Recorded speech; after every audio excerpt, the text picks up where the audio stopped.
Fan de Ludo, bienvenue à Renard Ludique. J'espère que vous allez tous très bien, c'est Jolan, et aujourd'hui on va s'intéresser à un jeu dont j'ai déjà mentionné lors d'une précédente vidéo, que vous pouvez d'ailleurs retrouver juste ici ou là.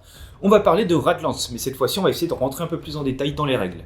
Alors pour rappel, il s'agit d'un jeu de cartes d'affrontement pour exclusivement 2 joueurs, et on sera sur des parties d'environ 30 minutes.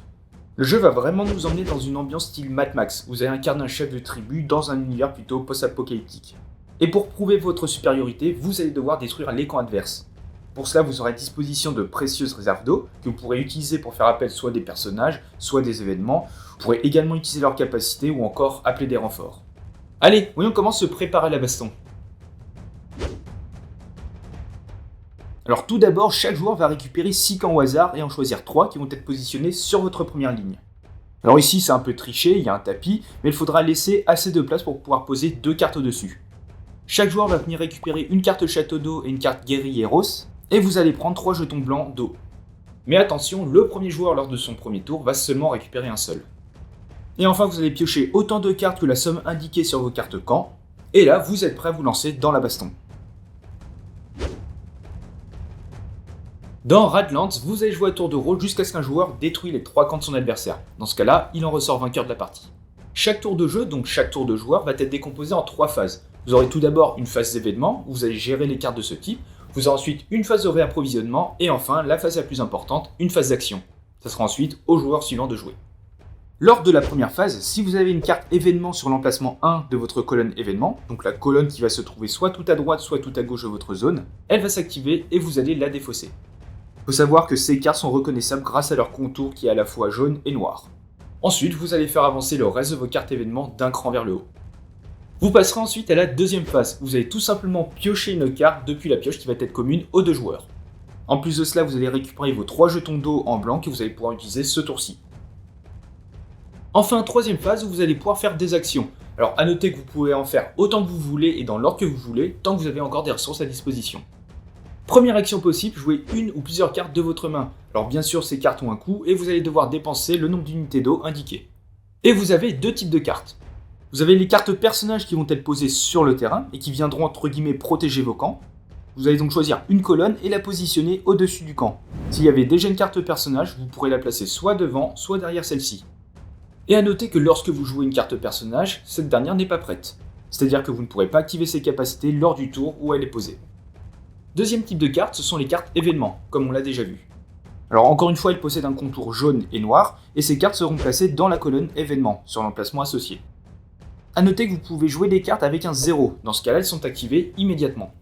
Bien sûr, chaque emplacement ne pourra contenir qu'une seule carte, et si jamais vous voulez jouer une carte et que l'emplacement est déjà pris, vous allez devoir la jouer sur la première place libre derrière. Deuxième action, tout simplement piocher une carte contre 2 unités d'eau. Mais attention, vous verrez que l'eau est une ressource plutôt rare, donc il faudra plutôt être sûr de soi. Vous pourrez également gaspiller une carte. Pour cela, vous allez défausser une ou plusieurs cartes de votre main pour activer le petit symbole qui se trouve en haut à gauche. Là encore, faudra bien réfléchir, car avoir des cartes en main, c'est pas toujours facile. Il faut savoir que toute l'eau non utilisée à la fin du tour est gaspillée, c'est-à-dire que les jetons ne se cumulent pas d'un tour à l'autre. Mais pour cela, pour la modique somme d'unités d'eau, vous allez pouvoir récupérer la carte château d'eau et la mettre dans votre main.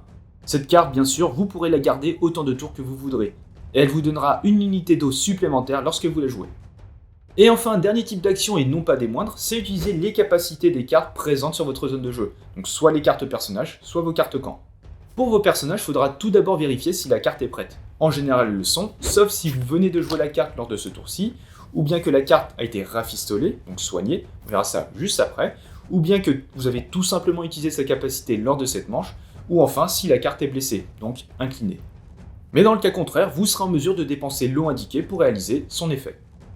Et à noter que même un camp ayant reçu une blessure, la carte sera toujours en capacité d'utiliser son pouvoir. Allez, regardons à présent l'iconographie du jeu. Vous avez tout d'abord celui-ci, qui représente la destruction automatique d'un type de carte spécifié. Si c'est un personnage, ça part dans la défausse. Un camp, vous allez le retourner, donc détruit. Et un punk, vous allez le remettre au-dessus de la pioche. Ce symbole permet d'infliger des dégâts à une autre carte sans défense, c'est-à-dire une carte qui n'a pas d'autre carte devant elle.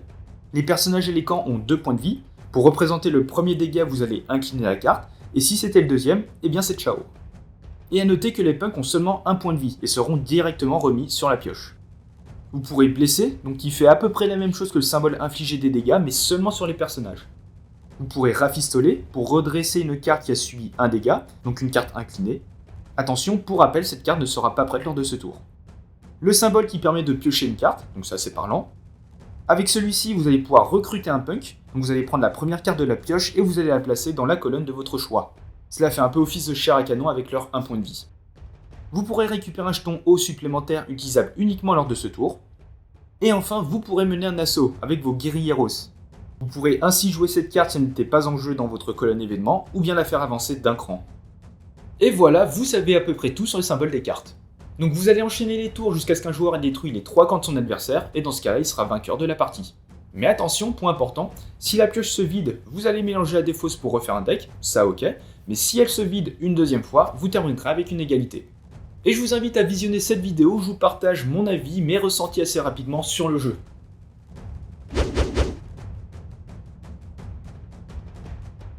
Et voilà, c'est la fin de cette vidéo, donc désormais vous savez comment détruire les camps de vos adversaires. Si le jeu vous a plu et que vous souhaitez soutenir la chaîne, n'hésitez pas à utiliser le lien qui est en description. Et comme d'habitude, vous pouvez toujours vous abonner, laisser un petit pouce bleu et commenter, ça nous fait toujours plaisir.